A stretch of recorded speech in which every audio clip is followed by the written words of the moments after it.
Hey everyone. In this video, I'll show you how to use Synthesia faster with the best tips and tricks. Yeah, if you want to speed up your video creation process without sacrificing quality, this guide is perfect because honestly, knowing the shortcuts and features saves you a lot of time while still producing professional results. So first, prepare your script in advance.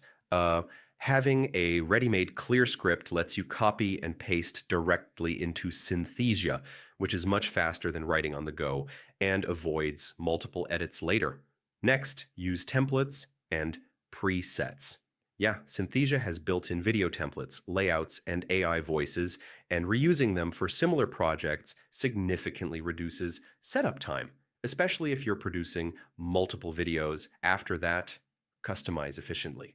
Uh, Instead of tweaking every small detail, focus on key elements like AI presenter, voice, background, and captions, so your video still looks professional without spending hours on minor adjustments. Also, batch create videos when possible. Yeah, if you have several scripts, you can generate multiple videos in one go, which is ideal for courses, marketing campaigns, or social media content. And yeah, use preview and quick adjustments. So, reviewing scenes before rendering helps catch mistakes early so you don't waste time re-rendering the whole video. Finally, experiment with shortcuts, reusable assets, and AI voices. Most of the time, applying these tips and tricks allows you to produce high-quality Synthesia videos faster, keeping your workflow smooth and efficient. Hope this helped, and I'll see you in the next one.